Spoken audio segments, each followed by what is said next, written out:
To English classes. আশা করি তোমরা সকলেই ভালো আছো, সুস্থ আছো।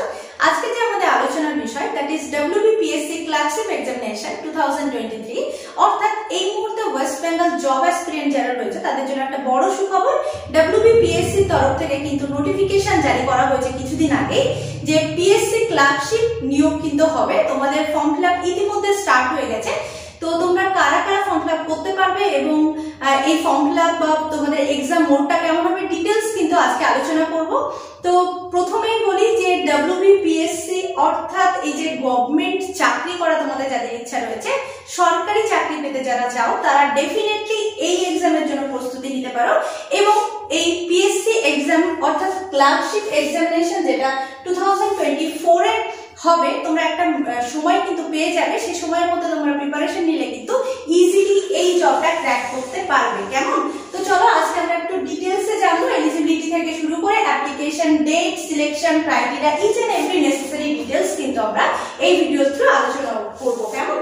তো বেসিক্যালি আর তোমরা স্ক্রিনে দেখতে পাচ্ছ WBSLST সাবজেক্টিভ ইংলিশ। তোমরা যদি কেউ প্রস্তুতি নিতে চাও সেক্ষেত্রে তোমরা আমাদের যে অ্যাপ্লিকেশনের কোর্সেস গুলো রয়েছে এগুলো মান্থলি বেসিসের কোর্সেস, তোমরা সেখানে যুক্ত হতে পারো। কেমন? তো চলো আজকে আমাদের যে আলোচনা দ্যাট ইজ WBPSC ক্লার্কশিপ। ওকে, এই ক্লার্কশিপ এক্সামিনেশন ক্র্যাক করতে হলে আমাদেরকে কি কি করতে হবে, তো তার আগে আমরা একটু ঝটপট করে এই যে এক্সামিনেশন এর একটা ওভারভিউ আমরা নিয়ে নেব। কারণ কি, যে কোনো জব করার আগে কিন্তু আমাদের সেই জব সম্পর্কে, সেই পোস্ট সম্পর্কে আমাদের একটা আইডিয়া থাকা প্রয়োজন। কারণ কোনো কিছু প্রস্তুতি শুরু করার আগে যদি আমাদের সেই জায়গাটা বা সেই প্লেসটা কোথায় গিয়ে আমরা দাঁড়াবো, সেই সিটটা আমরা না বুঝতে পারি, সেক্ষেত্রে কিন্তু আমাদের রাস্তাটা কিন্তু খুব ডিফিকাল্ট হয়ে যাবে, রাইট? তো চলো আমরা ফার্স্ট একটু দেখে নেব যে অ্যাকচুয়ালি WBPSC এই ক্লার্কশিপ এক্সামিনেশনটা অ্যাকচুয়ালি কি বা কারা এর জন্য এলিজিবল। ওকে, তো দেখো এখানে রিক্রুটমেন্ট বডি হচ্ছে West Bengal public service commission, যেটা WBPSC বলছে। তাদের ওয়েবসাইট তোমরা চেক করবে একবার। WBPSC ক্লার্কশিপ এক্সাম ডেটটা তোমরা কিন্তু একবার লক্ষ্য করবে, জুন 2024, অর্থাৎ তোমাদের এই মুহূর্তে কিন্তু ডিসেম্বর চলছে। তোমরা ধরতে গেলে নিয়ার অ্যাবাউট 6 মান্থ কিন্তু তোমরা ইজিলি পেয়ে যাচ্ছ। 6 month. Okay, so mode of examination online তোমাদের এক্সামিনেশনটা হবে। অলরেডি অ্যাপ্লিকেশন স্টার্ট হয়ে গেছে ফ্রম 8/12/2023, অর্থাৎ তোমাদের লাস্ট উইক থেকে কিন্তু অ্যাপ্লিকেশন স্টার্ট হয়ে গেছে এবং এই অ্যাপ্লিকেশনটা চলতে থাকবে 29/12/2023, অর্থাৎ তোমাদের 29শে ডিসেম্বর অবধি কিন্তু এই এক্সামিনেশন ফর্ম ফিল আপটা তোমরা তোমরা ফর্ম ফিল আপটা করতে পারবে। এবং লাস্ট ডে যে পেমেন্ট তোমাদের ইস্যুটা হবে সেটা হচ্ছে 30th ডিসেম্বর। ওকে, অর্থাৎ তোমাদের হাতে মোটে তোমরা পাচ্ছ 29 তারিখ অবধি কিন্তু ফর্ম ফিল আপ করতে পারছো। তোমাদের অ্যাপ্লিকেশন ফিস লাগছে 110। তো এগুলো হচ্ছে বেসিক কিছু বিষয়। চলো এবার আমাদের একটু আমরা জেনে নেবো যে কারা কারা এই এক্সামের জন্য বসতে পারবে। তো এখানে তোমরা ক্লিয়ারলি দেখতে পাচ্ছ যে অনলি মাধ্যমিক পাস। ওকে, তো অনলি মাধ্যমিক পাস যারা রয়েছে, এলিজিবিলিটি রয়েছে, তারা কিন্তু এই এক্সামে বসতে পারবে। এবার দেখো মাধ্যমিক পাস যারা রয়েছে, অনেকে কি হয় মাধ্যমিকের পরে হয়তো কেউ কন্টিনিউ করনি বা অনেকে রয়েছে এইচএস পড়ে তোমরা হয়তো আর পড়াশোনা কন্টিনিউ করনি। তোমরা যদি এই মুহূর্তে ভাবো যে তোমরা একটা গভর্নমেন্ট জব করবে, ডেফিনেটলি তোমরা কিন্তু এই জবের জন্য প্রস্তুতি নিতে পারো। কারণ কি, ক্লার্কশিপ যে পোস্টটা রয়েছে সেটা কিন্তু স্যালারিটা মোটামুটি তোমাদের 28,000 নিয়ার অ্যাবাউট তোমার স্টার্টিং স্যালারি, সেখান থেকে কিন্তু স্যালারি কিন্তু তোমরা পাচ্ছ। সুতরাং এই জায়গাটা কিন্তু তোমরা প্রত্যেকে দেখবে যে প্রত্যেকে কিন্তু মাধ্যমিক পাস যোগ্যতা থাকলেই তোমরা এই এক্সামটাতে বসতে পারবে। এবার এজ লিমিটেশনটা আমরা দেখে নেব যে কত এজ অবধি দিতে পারবে। তো এটা কিন্তু স্টার্ট তোমরা যারা 18 ইয়ার্স তার উপরে রয়েছে টু 40, এটা কিন্তু জেনারেল ক্যান্ডিডেটদের জন্য। যাদের ওবিসি রয়েছে, কেমন, ওবিসি যাদের রয়েছে তারা কিন্তু 3 ইয়ার্স রিল্যাক্সেশন পাবে, অর্থাৎ তোমরা কিন্তু 43 অবধি দিতে পারবে। এবং যারা ST/SC রয়েছে তারা কিন্তু 5 ইয়ার্স এর জন্য রিল্যাক্সেশন পেয়ে যাচ্ছ, অর্থাৎ তোমাদের 45 এজ অবধি কিন্তু তোমরা এক্সামে অ্যাপ্লিকেশনটা করতে পারবে এবং এক্সামে বসতে পারবে। কেমন? তো এইবার আমরা চলে আসি যে এই এক্সামটা অ্যাকচুয়ালি কটা পার্টে হচ্ছে বা এক্সাম প্রসিডিওরটা কি। তো ফার্স্ট অফ অল তোমাদেরকে জানতে হবে এটা দুটো পার্টে এক্সাম হয়, কেমন? পার্ট 1 বা পার্ট 2। তো পার্ট 1 এ যেটা আমরা দেখবো, আচ্ছা পার্ট 1 এ দেখবো যে এখানে কি কি কোশ্চেন আছে আমরা একটু দেখে নেব ডিটেইলসে। দেখো পার্ট 1 এ যেটা আমরা মেইনলি আমাদের থাকবে that is 100 objective question type question আমাদের থাকবে। অবজেক্টিভ টাইপ কোশ্চেন হবে, তাহলে আমরা বুঝলাম যে এটা হচ্ছে তোমাদের প্রিলি। এটা হচ্ছে প্রিলি, যেখানে তোমাদের 100 কোশ্চেন থাকবে এবং one mark for correct answer and deduction of 0.25, অর্থাৎ তোমাদের কিন্তু মানে কারেক্ট হলে অন পাচ্ছ মানে পার কোশ্চেন, এবং যদি তোমাদের ভুল হয় সেটা কিন্তু 0.25, অর্থাৎ 4টে ভুল করলে কি 4 নম্বর কাটা যাবে, কেমন? For wrong answer. ওকে, সাবজেক্টে কি থাকবে? ইংলিশ থাকবে, জেনারেল স্টাডিজ থাকবে এবং অ্যারিথমেটিক থাকবে। এটা হলো পার্ট 1 তোমরা প্রিলি যেটা দেবে, এবং নেক্সট এই প্রিলিটা তোমরা যদি কাট অফ ক্লিয়ার করো দেন তোমাদের সেকেন্ড পার্ট এক্সামটা নেওয়া হবে, দ্যাট ইজ রিটেন এক্সামিনেশন। এটা রিটেন এক্সামিনেশন হবে, কেমন? তো তোমাদের ইংলিশটা কমন, ইংলিশে প্রত্যেকের ইংলিশটা থাকবে। বাকি তোমরা যে কোনো একটা ল্যাঙ্গুয়েজ চুজ করতে পারো, যেটা তোমাদের ল্যাঙ্গুয়েজ তোমরা বেঙ্গলি বা হিন্দি বা উর্দু, নেপালি, সাঁওতালি এগুলো কিন্তু একটা চুজ করতে পারো। এবার এই দুটো ক্লিয়ার করলে, অর্থাৎ পার্ট 1 এন্ড পার্ট 2 তোমরা যদি ক্লিয়ার করো এবং তোমরা যদি মেরিট লিস্টে আসো, সেই ক্ষেত্রে তোমাদের কম্পিউটার নলেজ টেস্টিং কিন্তু একটা হবে। এটা বলতে পারো যে এটা ফাইনাল মানে প্রসিডিউর। এই দুটো ক্লিয়ার করে কাট অফে আসলে, প্যানেলে নাম থাকলে তবেই গিয়ে কিন্তু এই থার্ড পার্টটা তোমরা অ্যাপিয়ার হতে পারবে, কেমন? তো এখানে দেখো টাইম ডিউরেশনটা আমরা একটু দেখে নেব যে এই টাইম ডিউরেশনটা তোমাদের কতক্ষণ তোমরা পাবে বা মার্কিং প্রসেসটা কি। তো পার্ট 1 এ তোমাদের যেটা বললাম যে 100 মার্কস থাকবে, পার্ট 2 এর জন্য 100 মার্কস থাকবে। পার্ট 1 এ তোমাদের 90 মিনিটস, তোমরা এটা মাথায় রাখবে, 90 মিনিট 90 মিনিট, অর্থাৎ অন আওয়ার 30 মিনিটস তোমরা এখানে পাবে। অন আওয়ার 30 মিনিটস তোমরা পাচ্ছ, এবং পার্ট 2 এর জন্য অনলি 60 মিনিটস, অর্থাৎ অন আওয়ার কিন্তু তোমরা পাচ্ছ। তো এই দুটো পার্টের জন্য কিন্তু 100 মার্কস তোমাদের টোটাল এক্সামিনেশন, ঠিক আছে? নেগেটিভ মার্কিং এখানে থাকবে ডেফিনেটলি, ঠিক আছে? অর্থাৎ 4টে যদি ভুল হয়, 4টে রং অ্যানসার তোমরা যদি করো, তাহলে একটা -1 তোমাদের এটা কিন্তু থাকছে। সিলেকশন প্রসেস হচ্ছে তোমাদের যেটা বললাম পার্ট 1 পার্ট 2 দেন টাইপিং টেস্ট, এবং ওয়েবসাইটে তোমরা wbpsc.gov.in তোমরা একটু চেক করে নেবে যে কোনো কিছু আপডেটের জন্য। এবার চলে আসছে যে পার্ট 1 এক্সামিনেশনের কি কি বিষয়গুলো থাকবে বা কোন কোন দিকগুলো তোমাদেরকে একটু পড়তে হবে, কেমন?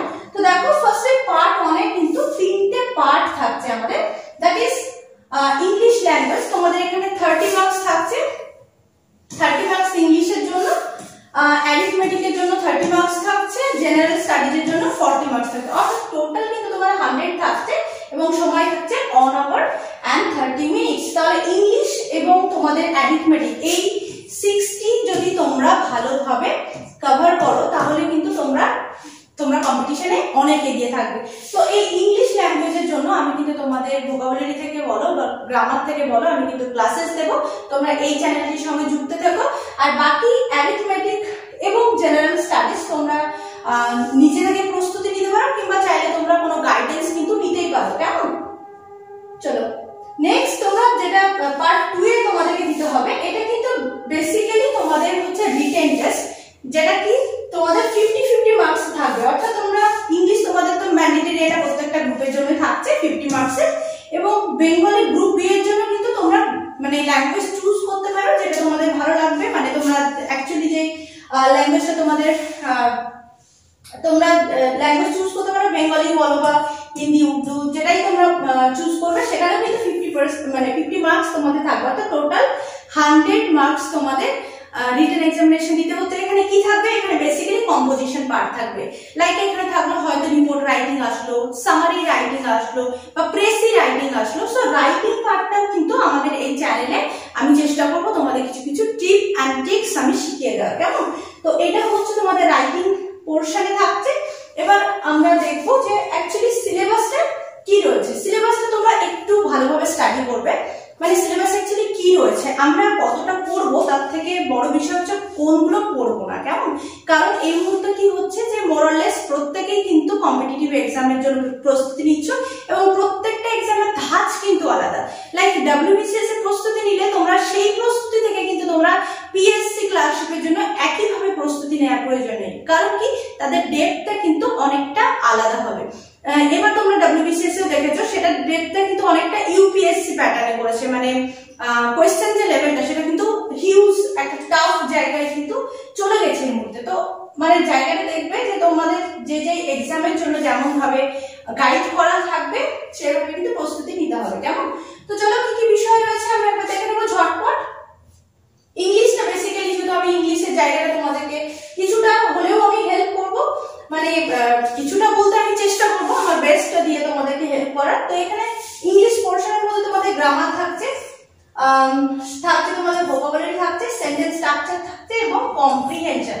কম্প্রিহেনশনটা তোমাদের প্রিলিতেও থাকবে, কারণ কি দেখো কম্প্রিহেনশন আমি তোমাদের বলেছিলাম যে একটা প্যাসেজ থাকবে, সেটা প্রোজ বা পোয়েট্রি হতে পারে, যেখানে তোমার কম্প্রিহেনশন, দেখো কম্প্রিহেন্ড মানে কি কোনো কিছু আন্ডারস্ট্যান্ডিং, রাইট? তো তোমার আন্ডারস্ট্যান্ডিং লেভেলটা কিন্তু সেখানে চেক করা হবে যে তোমার সেই প্যাসেজটা পড়ে তুমি কতটা বুঝতে পারছো, এবং সেখান থেকে তোমাদের কোয়েশ্চেন আসতে পারে, সেটা সিনোনিম অ্যান্টোনিম হতে পারে, কোনো প্রিপোজিশন কোনো কিছু হতে পারে, বা সেখান থেকে তোমাদের মানে টেক্সট থেকেই কিন্তু তোমাদের কোয়েশ্চেনটা আসবে যাবতীয়, কেমন? বা সেন্টেন্স স্ট্রাকচারে হতে পারে। তো যাই হোক তোমাদের আন্ডারস্ট্যান্ডিং লেভেলটা কিন্তু এই কম্প্রিহেনশনে দেখা হয়।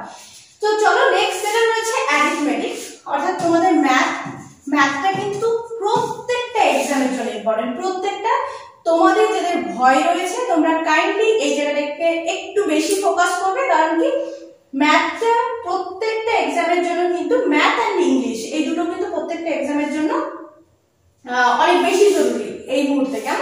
তো দেখো এখানে অ্যারিথমেটিকে তোমরা যেমন পেয়ে যাবে রেশিও, প্রপোর্শন থেকে আছে, পার্সেন্টেজ রয়েছে, প্রফিট লস রয়েছে, simple interest, simplification, decimal, recurring decimal আছে, তো disability, fraction, LCM, HCF, partnership, average. তো দেখো প্রত্যেকটা কিন্তু তোমাদের কোথায়, এইটা তোমরা ক্লাস 10th ক্লাস অবধি তোমরা পড়েছো, অর্থাৎ 10th স্ট্যান্ডার্ডের কিন্তু এই ম্যাথ সেকশনটা তোমাদের রয়েছে। তাহলে তোমরা ক্লাস 10 অবধি যে ম্যাথগুলো পড়েছো সেগুলো যদি একটু রিপিটলি তোমরা মানে সেগুলো প্র্যাকটিস করো, তোমাদের এই ব্যাপারগুলো কিন্তু ইজিলি তোমরা কভার করে নিতে পারবে। তো চলো নেক্সট রয়েছে জেনারেল স্টাডিজ থেকে, সেখানে তোমাদের জিওগ্রাফি পোর্শন থেকে আসবে, জিওগ্রাফি অফ ইন্ডিয়া। দেখো এইটা কিন্তু ভীষণ ইম্পর্টেন্ট, ঠিক আছে? জিওগ্রাফি অফ ইন্ডিয়া পড়তে গিয়ে তোমরা জিওগ্রাফি অফ ওয়ার্ল্ড পড়ে নাও, বা সেটা তোমার ওয়ার্ল্ড জিওগ্রাফি যেটা হয় আর কি, সেটা পড়লে কি হবে, তোমাদের টাইমটা ওয়েস্ট হবে। যতটা চেয়েছে তার উপরে বেস করে কিন্তু তোমাদের প্রস্তুতিটা চালাতে হবে, কেমন? নেক্সট রয়েছে কারেন্ট অ্যাফেয়ার্স, ইন্ডিয়ান কালচার, তোমরা হিস্ট্রিটা পড়বে, সায়েন্টিফিক অবজারভেশন রয়েছে, হিস্ট্রি অফ ইন্ডিয়া রয়েছে, ইন্টারন্যাশনাল প্রবলেম, যেগুলো ইন্টারন্যাশনাল কিছু ইস্যুস ক্রিয়েট হচ্ছে বা মানে রেগুলারলি সেই সমস্ত ইনফরমেশন গুলো তোমরা রাখবে, কেমন? Economic problems in India, political science, তো মোটামুটি famous places in India, about India and its neighboring countries, world organization, economic problems in India. So these are some এটা অ্যাকচুয়ালি এটা কি বলতো, এটা সিলেবাস, ঠিক আছে? এটা ওয়েবসাইটেরই সিলেবাস তোমাদের সামনে তুলে ধরা হয়েছে। তো এইগুলো হচ্ছে পার্ট 1। এটা হচ্ছে তোমাদের, তোমরা মনে রাখবে এই সিলেবাসটা বেসিক্যালি তোমাদের পার্ট 1 এর জন্য। পার্ট 1 তোমাদেরকে এখানে 100 মার্কস কিন্তু থাকছে, 100 মার্কস পার্ট 1 এ থাকছে। আচ্ছা, তো এটা মোটামুটি আমি বললাম পার্ট 2 এ তোমাদের রিটেন টেস্ট থাকবে। তো এই জায়গাটা তোমরা ফার্স্টে ফোকাস করো খুব ভালোভাবে, আর পার্ট 2 এর জন্য সেটা কিন্তু ইংলিশে, যেহেতু আমি বলছি যে তোমরা একটু রেগুলার প্র্যাকটিসের মধ্যে থাকো, হঠাৎ করে কিন্তু কেউ তোমাকে কম্পোজিশন তোমাকে শেখাতে পারবে না, অর্থাৎ কোনো কিছু রাইটিং স্কিল কিন্তু মানে অলওয়েজ তোমরা মনে রাখবে যে স্কিল ডেভেলপ করতে it's a time taking process, ঠিক আছে? অর্থাৎ তোমাদের কিন্তু একটা সময় দিতে হবে, সেই সময়টা তোমরা কিন্তু এখন থেকে দিতে শুরু করো। ইংলিশ হোক, বাংলা হোক, বা তোমাদের যেই ল্যাঙ্গুয়েজটাই তোমরা চুজ করছো সেই ল্যাঙ্গুয়েজের উপরে রিপোর্ট রাইটিং থেকে শুরু করে প্রেসি রাইটিং, সামারি রাইটিং, ঠিক আছে? এই সমস্ত হ্যাবিটগুলো তোমরা কিন্তু এখন থেকে ডে 1 থেকে তোমরা স্টার্ট করে দাও, তাহলে দেখবে যে এক্সামের আগে আলাদাভাবে প্রস্তুতি নিতে হচ্ছে না। ওকে, তো আচ্ছা, তো এটাই হচ্ছে আজকের আলোচনা। তো আমি চেষ্টা করব তোমাদের যতটা সম্ভব আমি হেল্প করার।